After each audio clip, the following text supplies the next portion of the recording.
En algún momento de nuestra vida, en la familia tuvimos que dejar apresuradamente un departamento en el que vivíamos.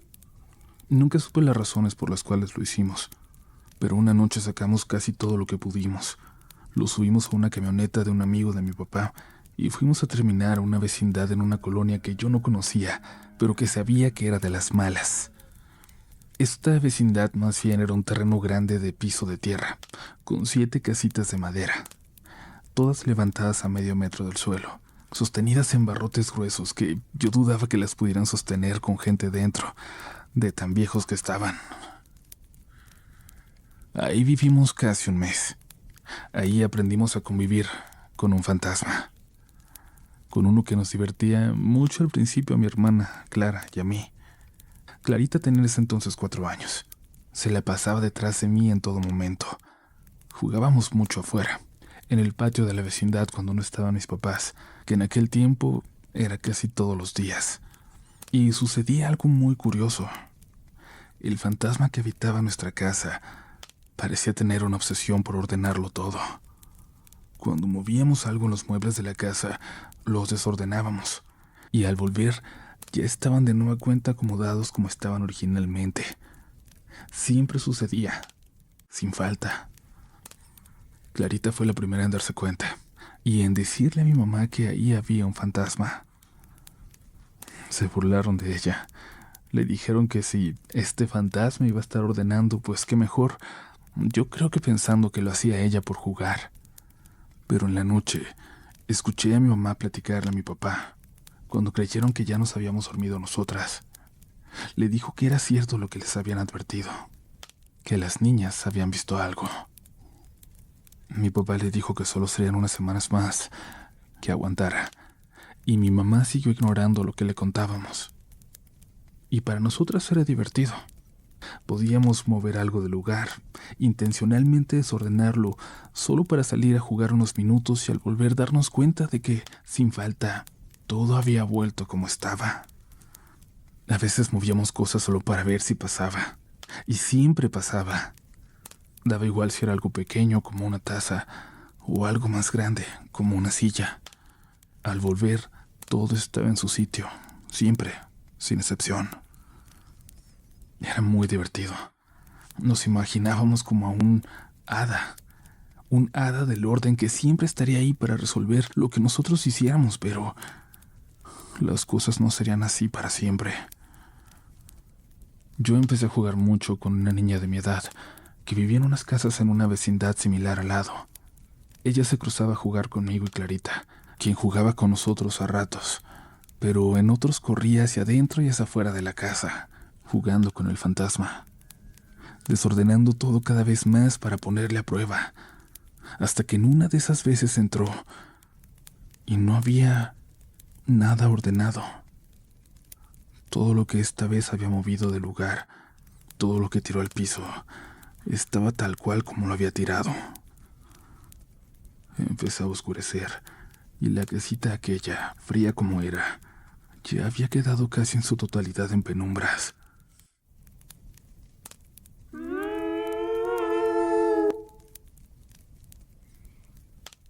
Clarita salió llorando, gritando como desesperada, sosteniéndose la cara. La revisamos. Tenía una cachetada muy marcada, como si un adulto lo hubiera golpeado con todas sus fuerzas.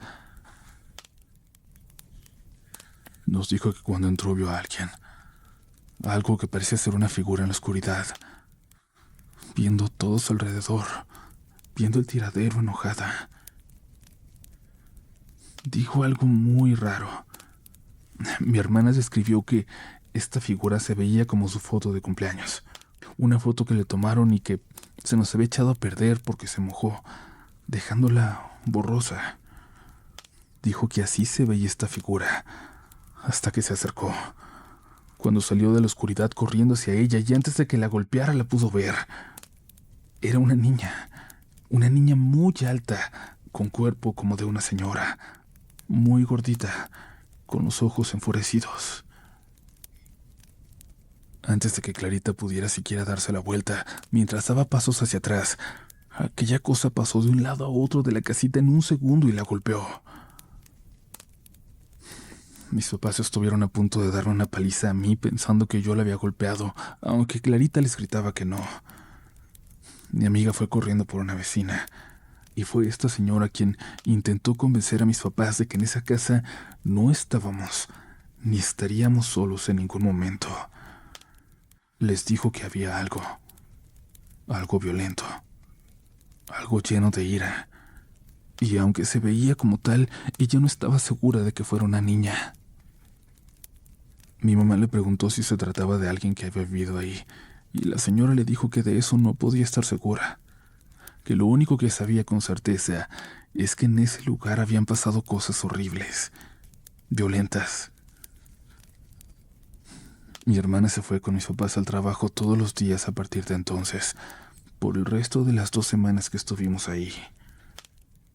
Yo me la pasaba jugando todo el día con mi amiga, en el patio vecino. El poco tiempo que estaba en esa casa, lo hacía en silencio, intentando no hacerla enojar, sin mover absolutamente nada del lugar. Siempre sentía que ella estaba allí, viéndolo todo, y que en cualquier momento, si movía algo que yo no quisiera, se iba a aparecer de nuevo.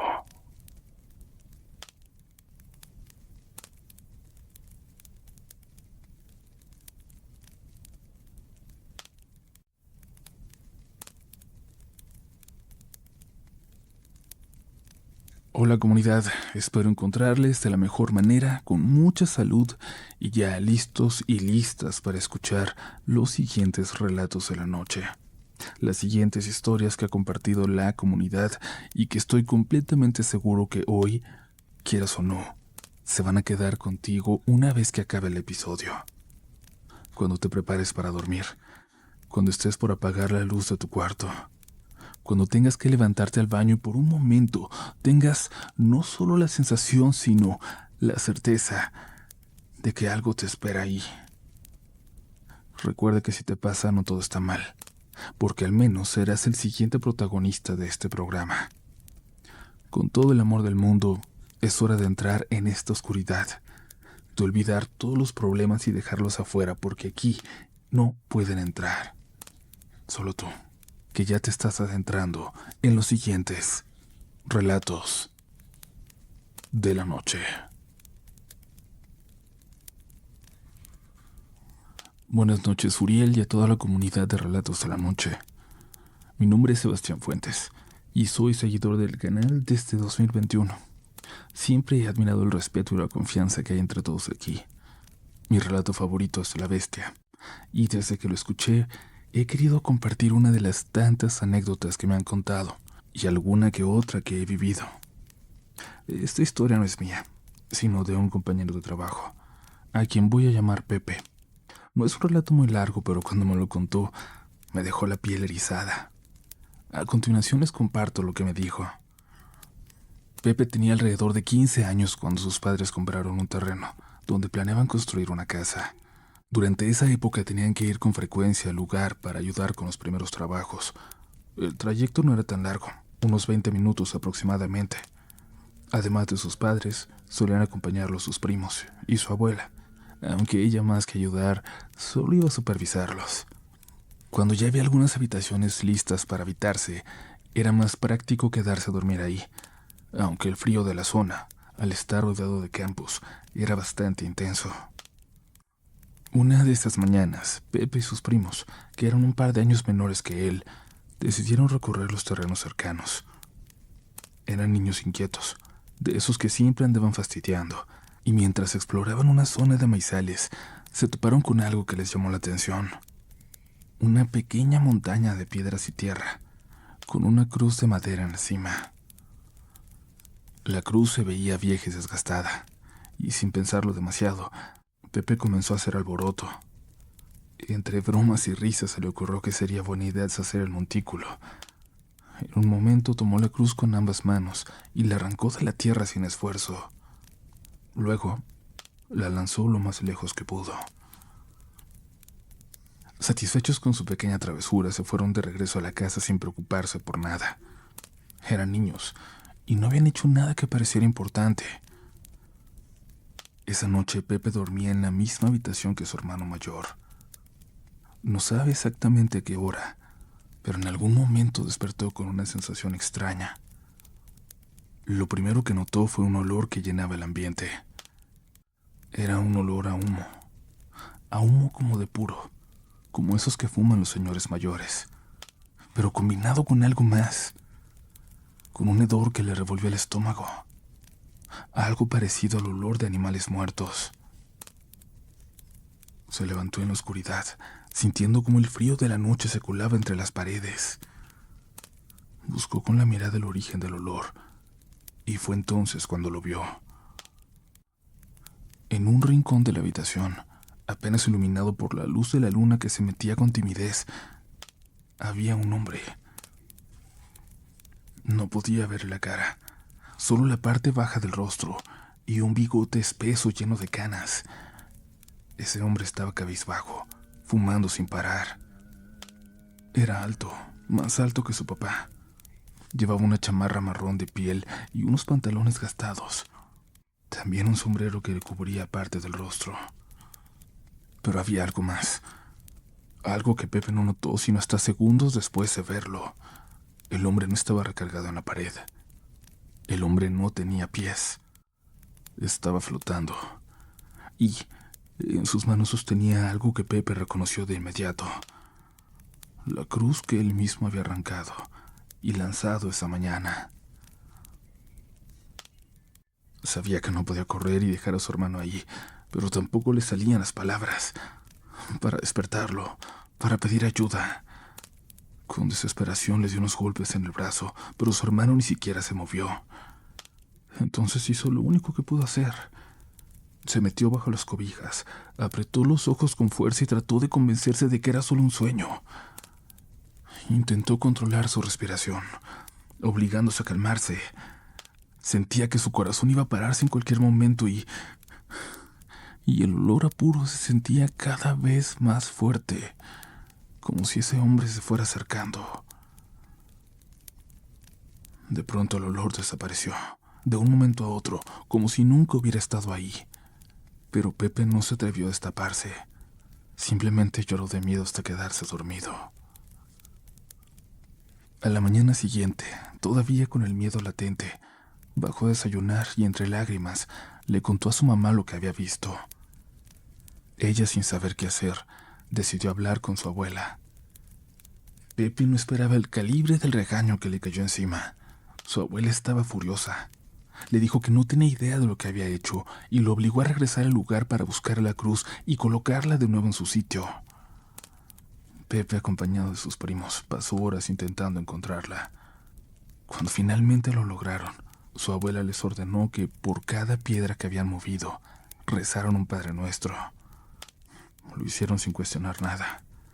Sus primos no habían pasado por la misma experiencia que él, tal vez porque solo habían quitado piedras, pero Pepe estaba convencido de que lo que había ocurrido esa noche no había sido una simple pesadilla. Tiempo después, Pepe se enteró de algo más. Estando en casa de su suegra, a quien llevaba conociendo poco más de 2 años, se pusieron a ver álbumes de fotos familiares. Entre las imágenes más antiguas, una en particular le llamó la atención. Era él, el mismo hombre de la chamarra marrón, de sombrero, con el mismo bigote canoso. El hombre que lo había visitado aquella noche, el fantasma de la cruz. Resultó ser familiar de quien tiempo después se convertiría en su esposa, como si siempre hubiera estado destinado a estar cerca de él. Muchas gracias por el espacio, Uriel. Si bien esta historia sé que no es lo más aterradora, personalmente me dejó con una sensación de inquietud desde que la escuché. Ojalá que algún día pueda escucharla en el podcast. Un saludo a toda la comunidad.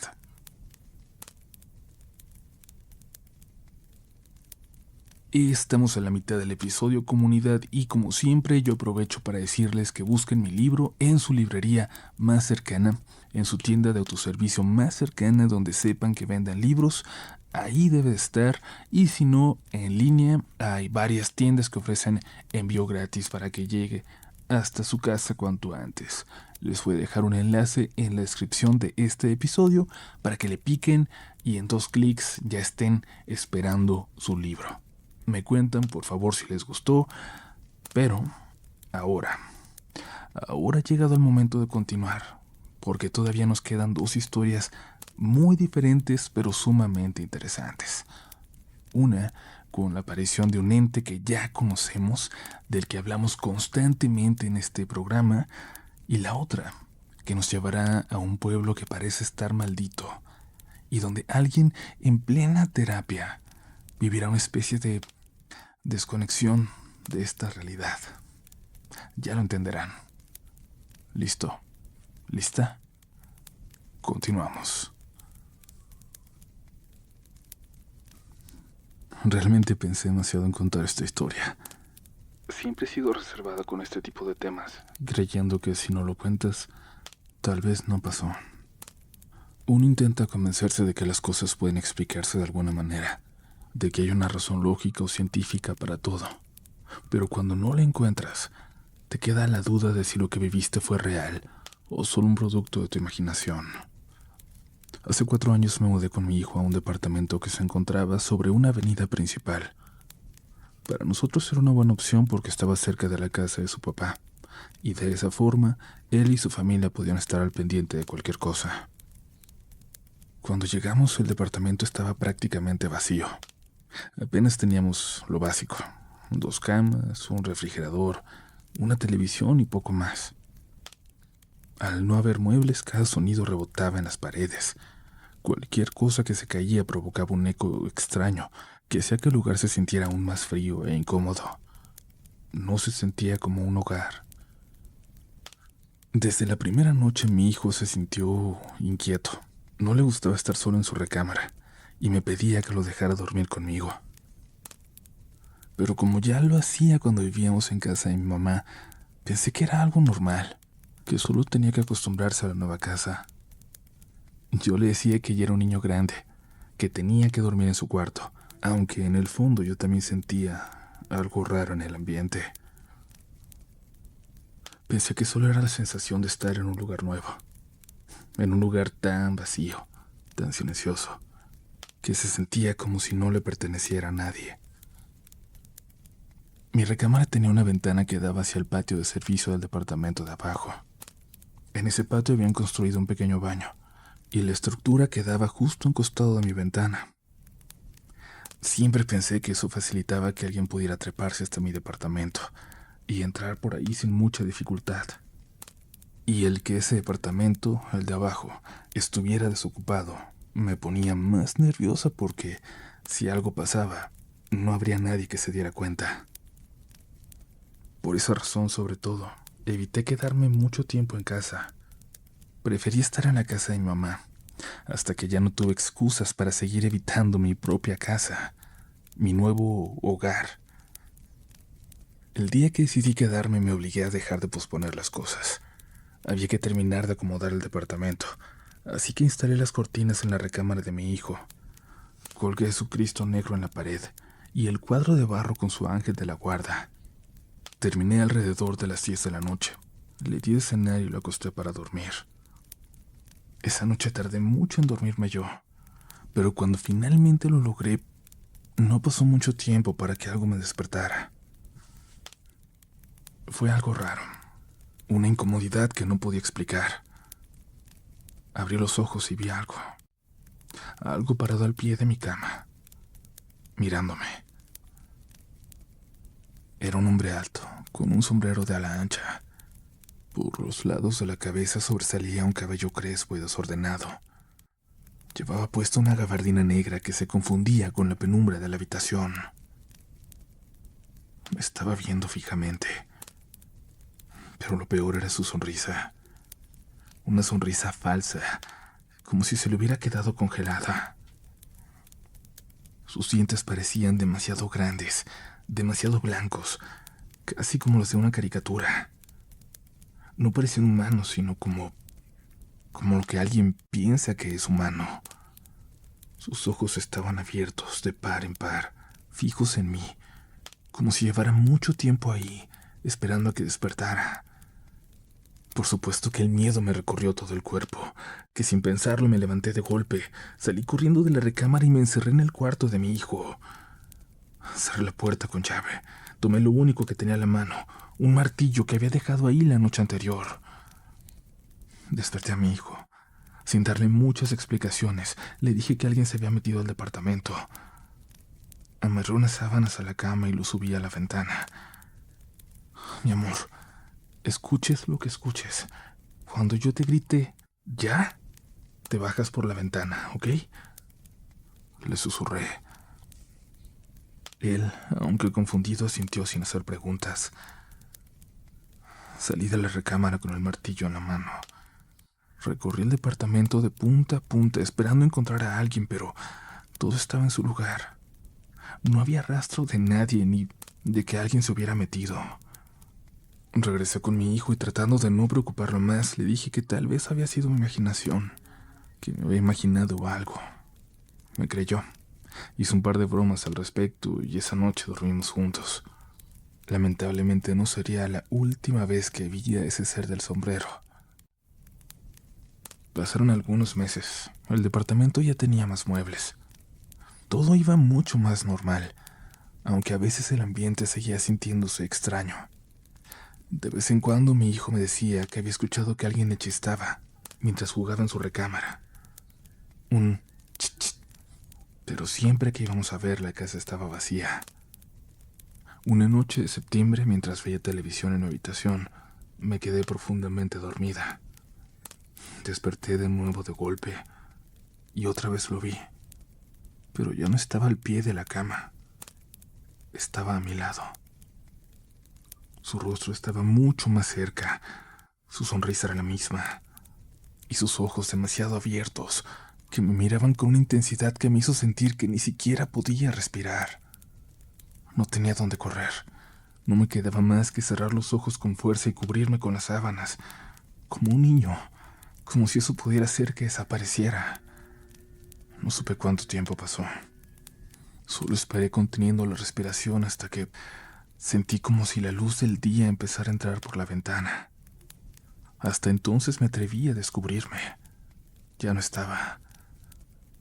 Días después, mientras viajaba en el transporte público, pasó algo todavía más extraño. Quizás lo más extraño en este relato. Una mujer extraña comenzó a mirarme con insistencia. Al principio intenté ignorarla, pero cada tanto su mirada se desviaba a mi lado otra vez, como si estuviera viendo algo junto a mí. Lo hizo varias veces hasta que se acercó. Me tomó la rodilla y me dijo: ¿Quién es él? ¿Quién es ese señor del sombrero? Mi corazón se detuvo por un segundo. Me quité los audífonos para poner atención y le pregunté, intentando pensar que no había escuchado bien. ¿Quién? Junto a ti. El señor del sombrero. Se subió contigo. Mi garganta se secó. No sé de qué habla, señora. Pero ella me miró con seriedad y luego otra vez desvió la vista al espacio vacío junto a mí. No lo has visto nunca. No lo has visto todavía, porque seguro que lo harás. Ahora no deja de mirarte. Luego describió su apariencia con exactitud, la apariencia que yo ya conocía. Me dijo que llevaba sombrero, que el cabello le salía por los lados y que llevaba una gabardina negra. Me dijo que sonreía en mi dirección, pero que la volteaba a ver de reojo, que parecía molestarse porque me hablaba, porque ella lo pudiera ver. Y evidentemente no supe qué responderle. Por suerte en ese momento más personas subieron al transporte. Una de ellas se sentó justo a mi lado, ocupando ese espacio vacío. Y la señora me dijo que ya no me preocupara, que por ahora se había ido. No sé qué fue lo que pasó. No tengo de verdad ninguna explicación para lo que vi ni para lo que aquella mujer describió con tanta precisión. Si hubiera sido un sueño, entonces lo de esta mujer no entiendo cómo explicarlo. Por supuesto que no estaba dispuesta a quedarme en ese lugar para averiguar quién era. No me importaba descubrirlo. No me importaba investigar nada. Me mudé en cuanto pude.